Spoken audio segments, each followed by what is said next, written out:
Hello student, अब आज हम क्या पढ़ेंगे? गृह व्यवस्था के उत्प्रेरक। अभी इससे पहले हमने पढ़ा था गृह व्यवस्था क्या है, उसके क्या उद्देश्य हैं, महत्व है, विशेषता क्या है, उसमें क्या बाधाएं आती हैं, उसमें क्या सुधार किया जा सकता है, कैसे, ये सभी चीज़ें हमने पिछले चैप्टर में पढ़ी थी। अब इसके आगे आ गया गृह व्यवस्था के उत्प्रेरक। जब भी हम किसी घर की व्यवस्था करते हैं तो उसके लिए हर किसी घर के अपने अपने अलग अलग नियम, कायदे, कानून सब अलग अलग होते हैं। तो ये किस चीज़ पर डिपेंड करते हैं, है ना? हर घर का अलग ही तरीका। आप किसी अपने घर में जा रहे हो, अपने चाचा के घर में जा रहे हो या अपनी फ्रेंड के घर में जा रहे हो, तो उनका रहन सहन सब, हर चीज़, नेचर, व्यवहार, जिसे हम उत्प्रेरक मोटिवेशन बोल रहे हैं, वो एक तरह का व्यवहार और उनका रहन सहन का तरीका, ये सभी चीज़ें एक हमसे मिलते नहीं हैं। हर किसी का अपना अपना अलग होता है, अलग जीवन जीने का तरीका होता है।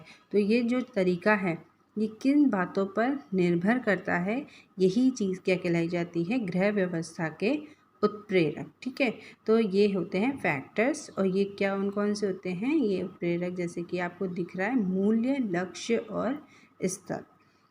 ठीक है, ये तीनों ही चीज़ें जो हैं वो हमारे गृह व्यवस्था को बनाए रखने में बहुत ज़्यादा महत्वपूर्ण होते हैं।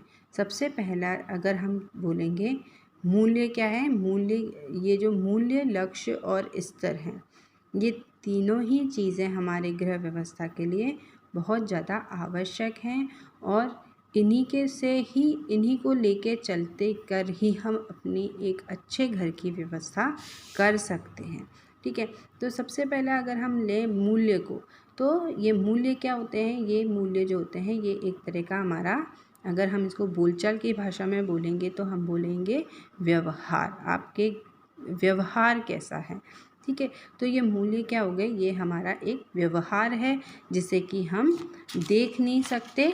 ठीक है, मूल्य को हम देख सकते हैं क्या? नहीं देख सकते। और ना ही ये कोई निश्चित होता है, इसलिए मूल्य को क्या बोलते हैं? यह एक अनिश्चित और आत्मगत होता है, अपने अंदर ही होता है। हमारा व्यवहार जो है, हर एक व्यक्ति का व्यवहार, बिहेवियर जो है वो अलग अलग होता है। हर किसी का बिहेवियर जो है वो अब हमसे अलग है, दूसरे से अलग है। मतलब एक ही व्यक्ति का व्यवहार हर किसी पर्सन के साथ, हर किसी लोगों के साथ जो होता है वो भी अलग अलग हो जाता है, इसलिए इसे अनिश्चित बोला गया है। ठीक है, आज एक बच्चे के साथ उस व्यक्ति का व्यवहार कैसा है, अलग है। अपनी पत्नी के साथ उसका व्यवहार कैसा है, वो भी अलग है। माता पिता के साथ अलग है, बच्चों के साथ अलग है, बाहर के कलीग्स के साथ बहुत अलग रहता है। तो उनका जो व्यवहार है, मूल्य जो होते हैं वो अलग अलग हो जाते हैं, इसलिए इसे क्या बोलते हैं? मूल्य जो होते हैं वो अनिश्चित होते हैं और आत्मगत होते हैं। आत्मगत मतलब अपने आप में, है ना, अपने अंदर के होते हैं, जिसे हम देख नहीं सकते। पर यही जो मूल्य हैं ये हमारे जीवन को आगे बढ़ाने के लिए या हमारे लाइफ को सामाजिक रखने के लिए ये बहुत ज़्यादा आवश्यक होते हैं। अगर हम किसी के साथ अच्छा व्यवहार करेंगे तो वो हमारे को पलट के अच्छा ही व्यवहार देगा या हम समाज में रहने लायक बनते हैं। हम अगर दूसरों के साथ व्यवहार अच्छा नहीं करेंगे तो लोग हमको क्या करेंगे? नेग्लेक्ट कर देंगे। ठीक है, दूसरा आ गया लक्ष्य। लक्ष्य जो है वो मूल्य से ही रिलेटेड होते हैं।